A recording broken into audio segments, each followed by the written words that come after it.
थी। सबसे पहला होता है जन्म के आधार पर। यह बड़ा फालतू कानून बनाया गया था, एकदम रियल बोल रहे हैं, बिना सोचे समझे इस कानून को बना दिया गया, फालतू कानून। जन्म के आधार पर कहा गया कि कोनो भारत में आके जन्म ले लेगा ना तो भारत का नागरिक हो जाएगा। ससुरा पाकिस्तानी सब इसका मिसयूज करने लगा, सब 8-8 गो पत्नी रखा सब, और क्या करता था, सबको लोड कर देता था सब, अब भारत में छोड़ देता था, तो सब आके यहाँ डिलीवरी हो जाता था उन सबको। अब हमारा कानून है कि भारत में जन्म लेगा किसी का भी बच्चा वो भारत का नागरिक होगा, और ससुरा बड़ा होकर आतंकवादी बन जाता था, धाए धाए धाए धाए बम चलाता था। अब कहे से फिर ससुरा ही तो बड़ी दिक्कत हो गया।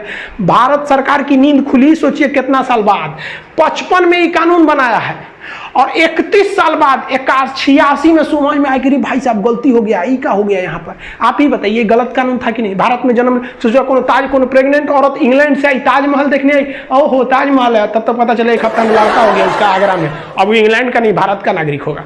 तो भाई इसमें पहले था कि किसी को भी दे दिया जाएगा, लेकिन सरकार अपनी गलतियों को समझी और धीरे धीरे ही सुधार आता है। हम लोग एक गुलाम थे, आज़ादी मिला तो क्या चाहते हैं, एक के बार आप आइंस्टीन बन जाइएगा। तो 1986 में हम लोगों ने एक नियम बना दिया। नियम ये बनाया कि जो बच्चा जन्म ले रहा है ना भारत में, उसकी माता या पिता में से कोई ना कोई एक कम से कम भारतीय रहना चाहिए, तभी हम उसको देंगे नागरिकता। नहीं तो पाकिस्तान आतंकवादियों को घुसा दिया इस एरिया में, धड़ यहाँ आतंकवादियों का पूरा घुस गया सब, इतना एरिया में आतंकवादी पूरा घुस गए थे सब। अब राजा हरि सिंह को लग गया कि अगर हम अपना देश बनाने के लिए चलेंगे ना तो मेरा परिवार भी नहीं बचेगा। तो भागे भागे आए नेहरू जी के पास, है नेहरू जी बचा लीजिए, हमको पाकिस्तान मार रहा है। तो नेहरू जी कहा हाँ एकदम बचा लेंगे हम। सरदार पटेल जी देखिए तो बचाइए इनको। तो सरदार पटेल कहे छोड़ दीजिए ओकरा, बड़का होशियार बनते थे, अलगे देश बनाएंगे, जो देश बना, हमरा कौन चीज घटल है कि हम तोरा बचाने आएंगे, काहे लिए बचाएंगे। तो हरि सिंह ने कहा कि महाराज पटेल जी बचा लीजिए। तो सरदार पटेल ने कहा कि 21 शर्त पे बचेबो, पहले तुम साइन करो किस पर, एनेक्सेशन पर। तो उसने साइन किया इंस्ट्रूमेंटल ऑफ एक्सेशन, मतलब विलय पत्र पर साइन किया 26 अक्टूबर 1947 को कि हम अब भारत में मिल रहे हैं।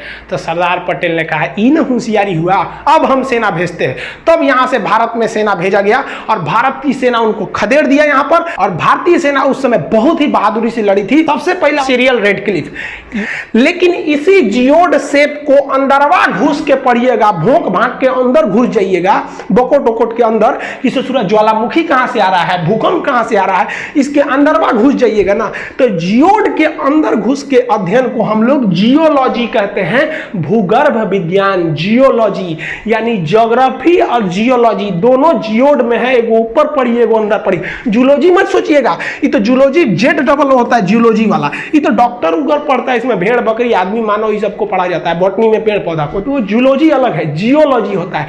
तो पृथ्वी जियोड शेप का है। ये भारत के विभाजन करने आए थे, 2 दिन में भारत का विभाजन करके रख दिया ये आदमी। सोचिए, ये भारत को कभी जानता नहीं था कि यहाँ कई तरह की भाषाएं बोली जाती हैं, यहाँ कई धर्म रहते हैं, धर्म के नाम पर यहाँ कितनी लड़ाइयाँ लड़ी जाती हैं आज़ादी से पहले से लेकर आज तक में। ये आया टेबल पे भारत का नक्शा रखा और काटना चालू कर दिया, यहाँ से ले लिया, इसने कहा कि भाई साहब ये वाला रहेगा, ये इधर से, ये इधर पाकिस्तान, एगो इधर खींच दिया, ये हो गया बांग्लादेश। इसी का नाम हो गया कि सीरियल रेडक्लिफ, जिसे आप शॉर्टकट में रेडक्लिफ लाइन कहते हैं। इसने कैसे किया, तो नक्शा लिया भारत का, जितने इधर पुलिस स्टेशन थे ना, सारे पुलिस स्टेशन पर ऐसे डॉट डॉट बनाया, सबको खींच दिया, कहा कि लो इधर वाला पाकिस्तान, इधर तुम, इधर भी कहा इसको भी बांटना है, पूर्वी पाकिस्तान को भी, कोई दिक्कत नहीं, सारा पुलिस स्टेशन को मिलाया, घचाक से एक लाइन खींच दिया, हो गया।